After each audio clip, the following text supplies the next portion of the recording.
అందరికి నమస్కారం. Welcome to Telugu world. Star heroine Trisha Krishnan ఇంటికి బాంబు బెదిరింపు కాల్స్ రావడంతో చెన్నైలో పోలీసులు చాలా అప్రమత్తమయ్యారు.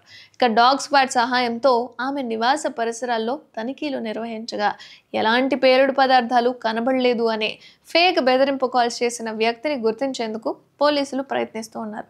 అయితే ఇదే సమయంలో తమిళనాడు ముఖ్యమంత్రి స్టాలిన్ మరియు గవర్నర్ భవనానికి కూడా ఇలాంటి కాల్స్ రావడం సంచలనం సృష్టిస్తోంది. త్రిష తమిళంతో పాటు తెలుగులోనూ స్టార్ హీరోయిన్గా పేరు తెచ్చుకున్న సంగతి మనందరికీ తెలిసిందే. అయితే సినీ నటి త్రిష కృష్ణన్ ఇంటికి వచ్చిన బాంబు బెదిరింపు కాల్స్ కోలీవుడ్లో కలకలం రేపాయి. త్రిష ఇంటికి మాత్రమే కాదు, తమిళనాడు ముఖ్యమంత్రి స్టాలిన్ నివాసానికి, గవర్నర్ భవనానికి కూడా ఇలాంటి బెదిరింపు కాల్స్ రావడం పెద్ద సంచలనం అయిపోయింది. సినీ వర్గాలతో పాటు రాజకీయ వర్గాలు కూడా ఈ వార్త విని షాకింగ్ కి గురవుతున్నారు. చెన్నై అల్వార్పేటలోని త్రిష నివాసానికి ఫోన్ చేసిన దుండగులు ఇంట్లో బాంబు పెట్టామని, కాసేపట్లో పేలిపోతుందని బెదిరించారు. దీంతో త్రిష కుటుంబ సభ్యులు వెంటనే పోలీసులకు సమాచారం ఇవ్వగా వాళ్ళు అప్రమత్తమయ్యారు. డాగ్ స్క్వాడ్ సహాయంతో ఇంటి పరిసర ప్రాంతాల్లో సోదాలు జరిపారు.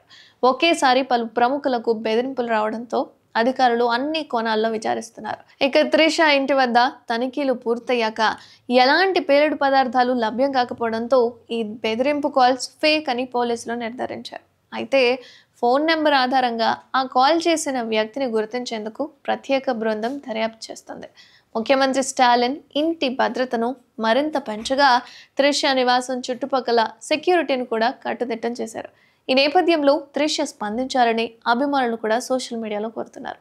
అలాగే చెన్నైలో పుట్టి పెరిగిన త్రిష తమిళంతో పాటు తెలుగులోనూ అనేక సూపర్ హిట్ చిత్రాల్లో నటించి స్టార్ హీరోయిన్గా ఎదిగింది. అయితే తెలుగులో అతడు, వర్షం, నువ్వొస్తానంటే నేనొద్దంటానా, స్టాలిన్, ఆడవారి మాటలకు అర్థాలే వేరులే చిత్రాలు ఆమెకు మంచి పేరుని గుర్తింపునే తీసుకొచ్చాయి.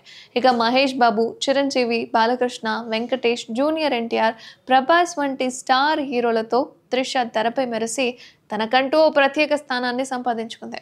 ప్రస్తుతం త్రిష తెలుగులో మెగాస్టార్ చిరంజీవి సరసన విశ్వంబరలో నటిస్తుంది. ఇక సోషియో ఫ్యాంటసీ అడ్వెంచర్గా తెరకెక్కుతున్న ఈ చిత్రంపై భారీ అంచనాలే ఉన్నాయి. ఇక 40 ఏళ్లు దాటిన చందమామ లాంటి అందంతో యంగ్ హీరోయిన్లకు పోటీ ఇస్తున్న ఈ చెన్నై చిన్నది ఇంకా బ్యాచిలర్ లైఫ్నే గడుపుతుండడంపై ఫ్యాన్స్ ఫీల్ అవుతూ ఉన్నారు. ఇక కాలీవుడ్ హీరో విజయ్తో ఆమె చాలా కాలంగా రిలేషన్లో ఉందని, త్వరలోనే వీళ్ళిద్దరూ పెళ్లి చేసుకోబోతున్నారంటూ చాలా కాలంగా వార్తలు గుప్పమంటున్నాయి. ఆమె దానిపై ఇప్పటి వరకు ఎటువంటి స్పందన కూడా లేదు.